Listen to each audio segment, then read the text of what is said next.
नमस्कार मित्रांनो, मी सौरभ बिरारी आणि नाशिक ट्रॅव्हल सिरीजच्या एपिसोडमध्ये मी तुमचं स्वागत करतो।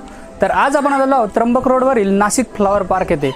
तर हे जगातील दुसरं आणि भारतातील पहिलं फ्लॉवर पार्क आहे। चला तर मग आता आपण बघूयात की फ्लॉवर पार्क कसं आहे।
तर आता आपल्या सोबत आहे नाशिकच्या माजी महापौर मॅम। तर आपण त्यांना विचारणार आहे की मॅम तुम्हाला कसं वाटलं इथे फ्लॉवर पार्कमध्ये येऊन? हा नाशिकचा फ्लॉवर पार्क म्हणजे लोकांना जेव्हा युरोपचं एवढं आकर्षण असतं, पण जेव्हा मी या ठिकाणी आल्यानंतर जे बघितलं, काय युरोपला जायचं त्याच्यापेक्षा इथं 50 जातीच्या अशा फ्लावरचे जे प्रकार मला बघायला मिळाले आणि इथली जी क्लीन म्हणजे फॉरेनमध्ये गेल्यावर आपण म्हणतो स्वच्छता असते, पण या ठिकाणी जी स्वच्छता आहे ती बघितल्यानंतर निश्चितपणे मला युरोपला आल्यासारखं वाटलं। म्हणजे भारतामध्ये मला वाटतं शशी जाधव यांनी हा पहिला प्रकल्प या ठिकाणी केलेला आहे। निश्चितपणे या प्रकल्पाला मला पुष्कळ वेळा बोलवलं, पण आज या ठिकाणी मी माझ्या कुटुंबासह या ठिकाणी आलेली आहे, माझ्या नातवंडांना घेऊन। त्यावेळी निश्चितपणे मी US बघितलेलं आहे, सिंगापूर बघितले, दुबई, पण या ठिकाणी निश्चितपणे युरोपला आल्यासारखं वाटलं। आणि या ठिकाणी निश्चितपणे शशीभाऊ जाधव यांनी जे आज या ठिकाणी उभारलेलं आहे, भारतात मी सांगेल नंबर 1चा आहे। नाशिक शहरामध्ये स्मार्ट सिटी अंतर्गत निश्चितपणे नाशिक शहरातसुद्धा असा फ्लॉवर पार्क झाला पाहिजे। कसं वाटलं तुम्हाला नाशिक फ्लॉवर पार्क? आवडलं सगळ्यांना? अरे वा, खूप एन्जॉय केलं ना। आम्ही मागच्या वर्षी नाशिक फ्लॉवर पार्कबद्दल वेगवेगळ्या न्यूजपेपरमध्ये ऐकलं होतं।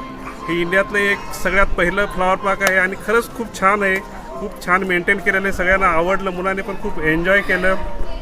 ओव्हरऑल सगळा एक्सपिरियन्स आम्हाला खूप छान होता।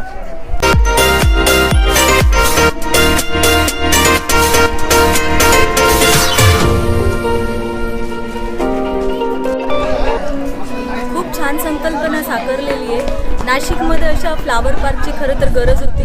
दिवसभराची व्यस्त जीवनशैलीत इतर ठिकाणी मॉल वगैरे सगळं पाहून बोर झालेलं आहे आणि या कोरोनाच्या ह्याच्यात बाहेर लोकांना पडता येत नाही आहे, जास्त एकमेकांमध्ये मिक्स होता येत नाही आहे, घरी मुलं कंटाळलेली आहेत. अशा ह्यामध्ये फ्लावर पार्क अगदी सुयोग्य कल्पना आम्हाला सुचलेली आहे आणि इथे येऊन अगदीच दुबईच्या गार्डन मिरॅकल गार्डनची आठवण येते आणि खूप सुंदर अशी संकल्पना इथे जी साकारलेली आहे ती आमच्या सर्वांना आवडलेली, विशेषतः लहान मुलांना इथे येऊन खूप मजा वाटली. वेगवेगळे आम्ही फोटो पोस्ट घेतलेले आहेत आणि खूप मजा आलेली आहे. एकंदर खूप चांगली सुरुवात आहे नाशिकमध्ये अशा प्रोजेक्टची आणि याची खूप वाहवा होती आहे आणि आम्हाला खूप बरं वाटलं. थँक्यू.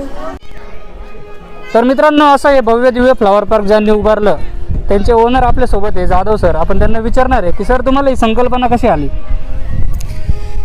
खरं तर या कोरोनाच्या काळामध्ये आणि त्याच्या आधी खरं तर आम्ही फ्लॉवर पार्क चालू केलं होतं. पण संकल्पना येण्याचं कारण की अनेक देशामध्ये जेव्हा टुरिझमला लोक जातात भारतीय, त्यावेळेला असं लक्षात येतं की त्या ठिकाणी असलेले फ्लावर जेव्हा बघितल्या जातात, मग ते नेदरलँड असतील, युरोपमधले असतील, अमेरिकेतले असतील किंवा सिंगापूर दुबईसारख्या ठिकाणी, तर ते बघण्यासाठी जर एखादा माणूस 2-4 लाख रुपये खर्च करत असेल तर आपण मुळात हा भारत देश हा 70% शेतकरी वर्गातला आहे आणि आपल्या इथली माती नेऊन जर त्या ठिकाणी फ्लावर काही देशांमध्ये बनत असतील आणि त्याचे वेगवेगळ्या इमेजेसमध्ये जर ते मांडत असतील तर आपल्या भारतात का नको? आणि म्हणून ही शंका मला गेल्या 4-5 वर्षापूर्वीच आली होती की आपण जर केलं तर हे खरोखर चांगलं होईल आणि त्या दृष्टीने आम्ही ह्या फुलांचा अभ्यास चालू केला.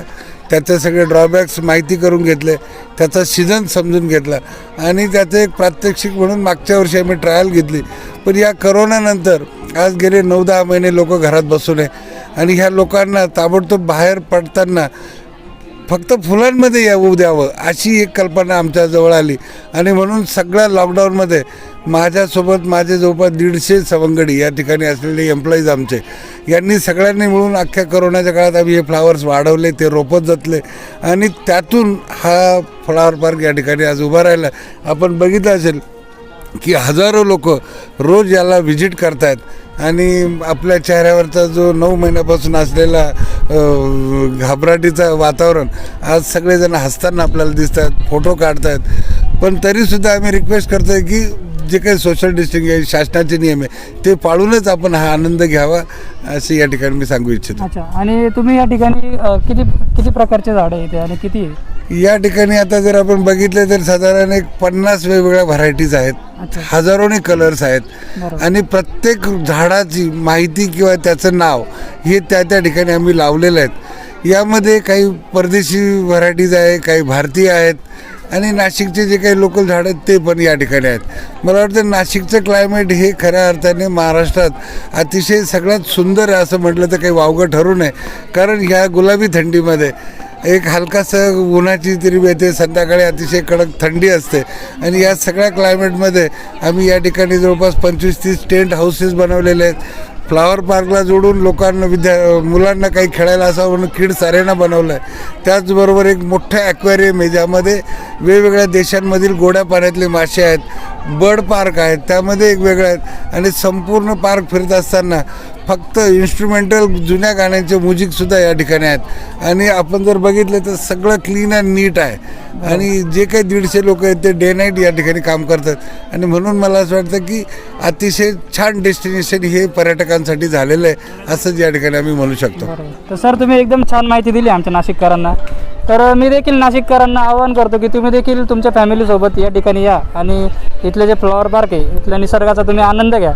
आणि तुम्हाला जर माझा व्हिडिओ आवडला असेल तर माझ्या मी नाशिककर चॅनलला सबस्क्राईब करायला विसरू नका, तसेच इंस्टाग्रामवरती फॉलो करायला विसरू नका. चला तर मग आता आपण भेटूयात पुढच्या व्हिडिओमध्ये. तोपर्यंत धन्यवाद.